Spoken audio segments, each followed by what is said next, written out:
Hi, I'm Heather. Welcome to class. Today we're doing an excerpt from Intermediate 321 and it's a backbends class. You can join me for the full class by signing up to the Iyengar Practice Hub.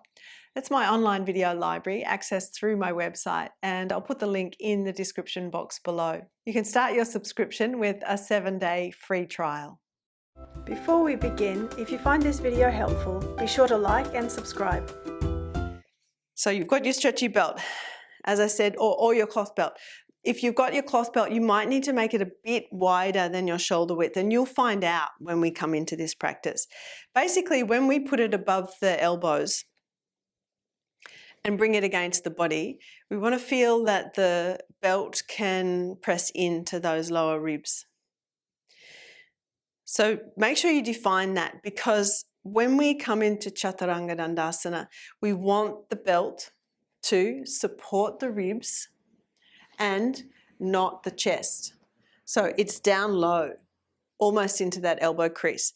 So just try now while you're standing, if you bend the elbows and try and pull the elbows back, forearms horizontal, upper arms vertical, then you feel that the belt is pressing into those lower ribs.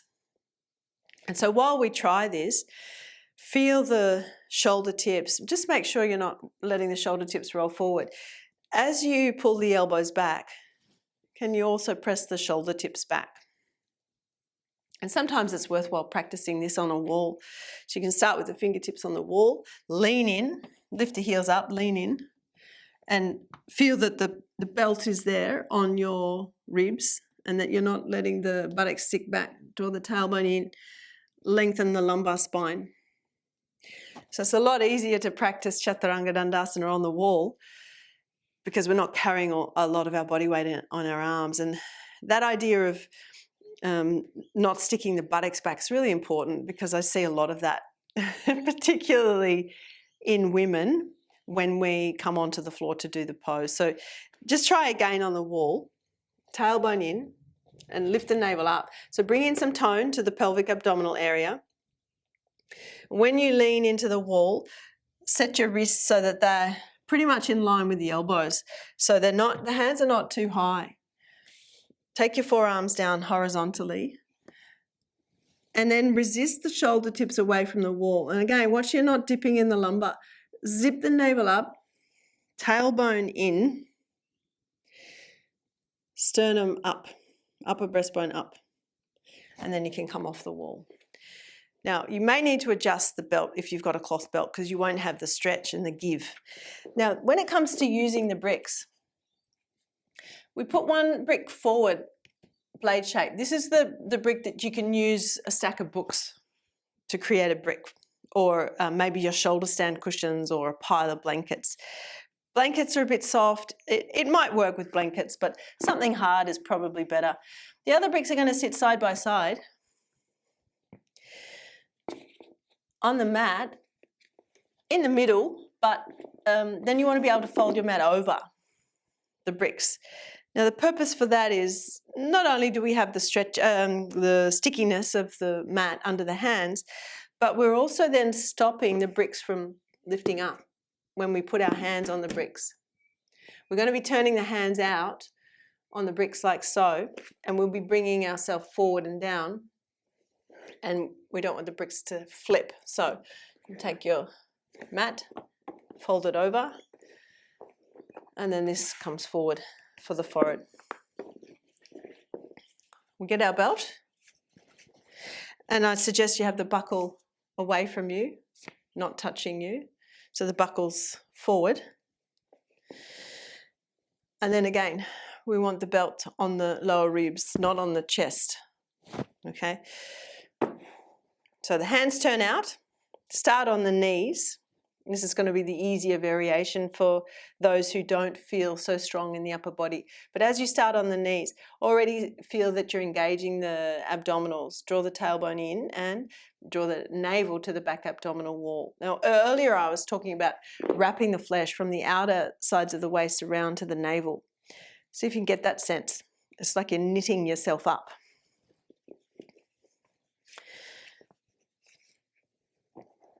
Then you come forward, stay on the knees initially, come forward, bend the arms, and watch your shoulders don't roll forward. Resist the shoulder tips away from the floor and bring your forehead onto your brick. So we've got the knees on the floor at the moment, tailbone in. Wrap the flesh from the outer sides of the waist around to the navel and draw the navel up and back towards the back abdominal wall. Now, can you straighten the knees? And as you straighten the knees, don't lift the buttocks. Move the tailbone in. Then finally, lift the head. Look forward. Keep moving the tailbone in. Then can we transition to upward facing dog pose? Now here we will feel a little bit stuck because the belt's there. But do your best. Lift the chest. If it's too strong in your back, let the knees come onto the floor. Shoulder tips roll back and down. Then downward facing dog pose. Still the hands are turned out. You press back. You iron out the back. Press the thighs back. Press the shin bones back.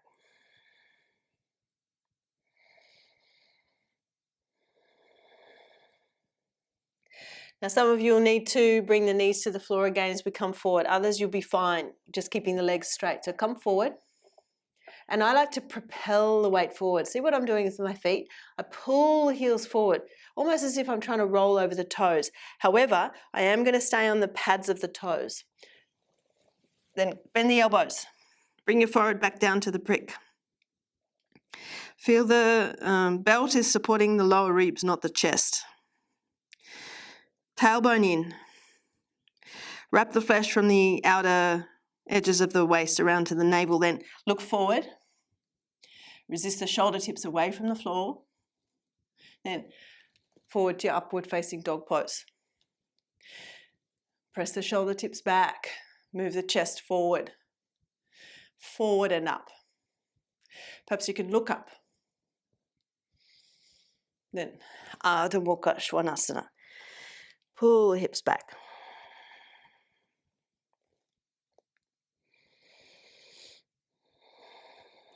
And come down and have a rest. You can remove the belt. Relax the arms. Rest the head down.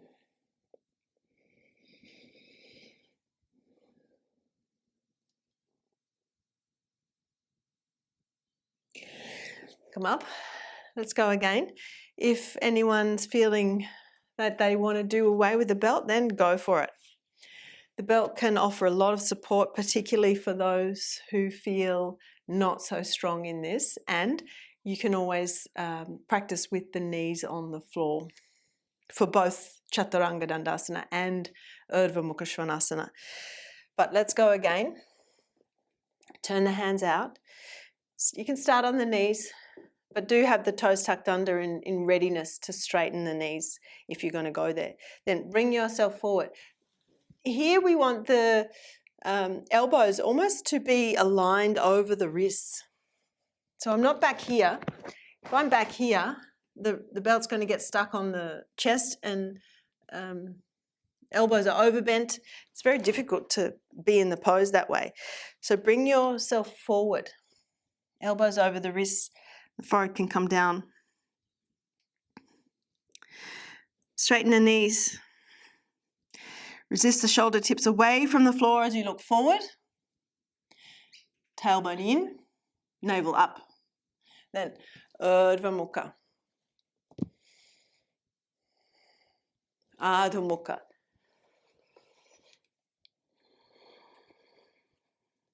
Walk forward. Uttanasana. Remove the belt. Take the fingertips out wide, or if you need support, you can have your bricks under your hands. Slow your breath down.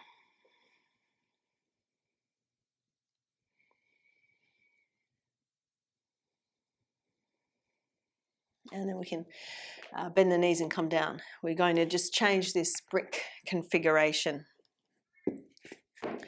So we're just going to use our 2 blade-shaped bricks.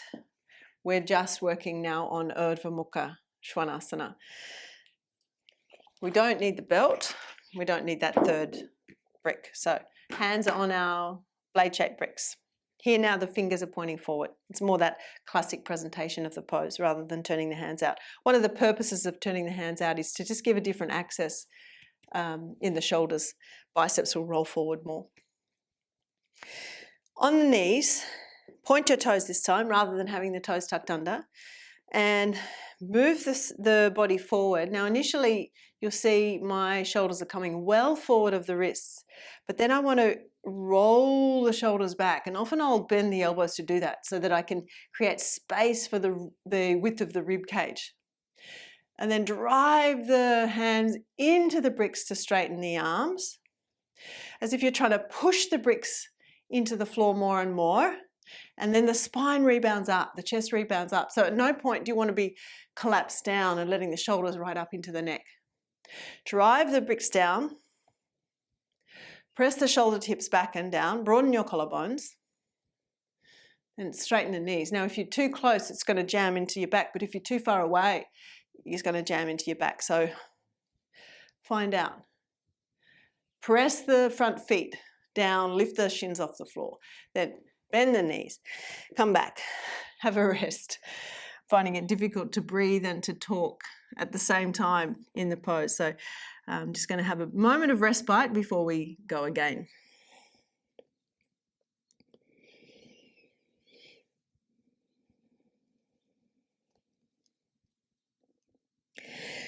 Now, if I show you from the front perspective, as much as I instruct, roll the shoulders back, broaden the collarbones, I still see students in the classroom with their shoulders. I wonder if I've got room to do this.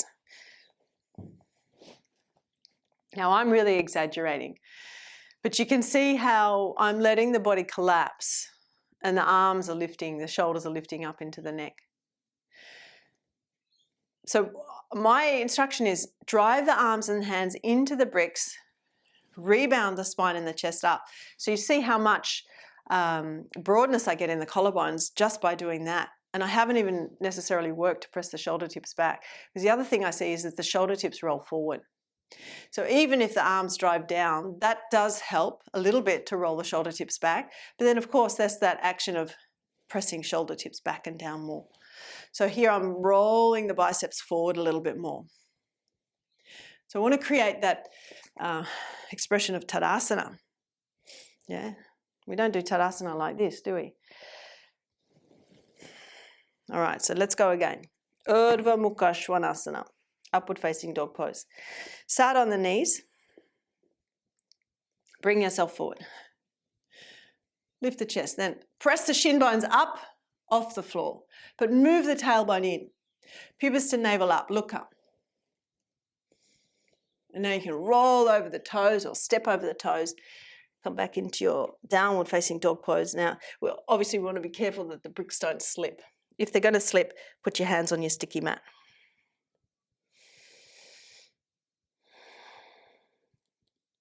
URDHVA MUKHA, come forward. You can start with your knees on the floor. Press the shin bones up. Squeeze the outer ankle bones in. Ardha Mukha. Come onto the knees.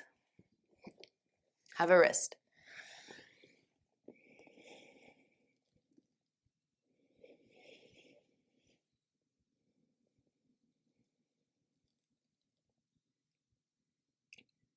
And then make your way up. If you practice yoga, you probably already know this feeling. You want to practice at home, but without guidance, home practice can sometimes feel overwhelming. You need a sense of purpose, clarity, direction, structure, and often those things can be lacking when we're at home on our own. That's exactly why I created Iyengar Practice Hub. Hi, I'm Heather, a certified senior Iyengar yoga teacher with over 28 years of teaching experience. The Iyengar Practice Hub is an extensive online video library containing hundreds of Iyengar yoga classes designed to support you wherever you are in your practice and wherever your practice needs to go next. Each class is thoughtfully created, carefully sequenced, and grounded in the principles of the Iyengar method. Within the Iyengar method, we focus on precision in technique, which involves awareness of alignment and intelligent use of props. Timings or holdings of the poses for a specified length of time. Repetition, which builds strength, flexibility, and clarity in action. And sequencing, the way we work toward a posture, along with the way the whole class is designed. This isn't just a collection of videos, it's a structured, living resource you can return to again and again.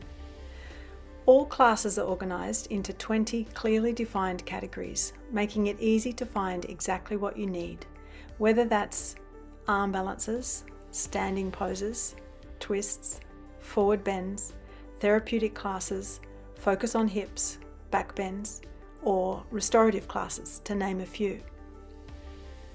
Within each category, you'll find enormous variety, so your practice never becomes repetitive or stale.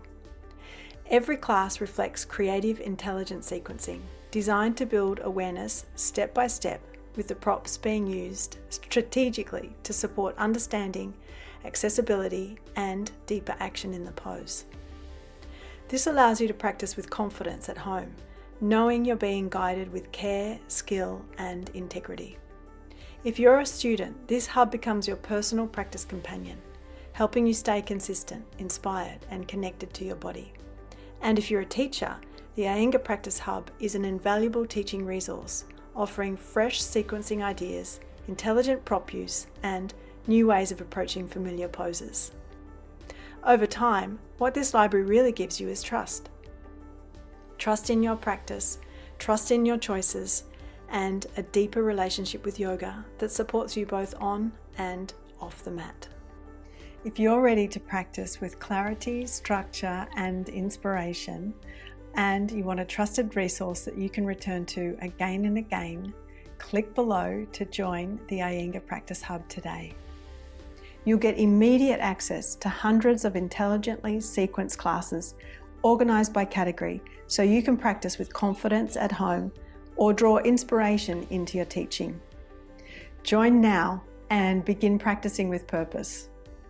For full-length classes, check out the Iyengar Practice Hub, heatherkitchenyoga.com.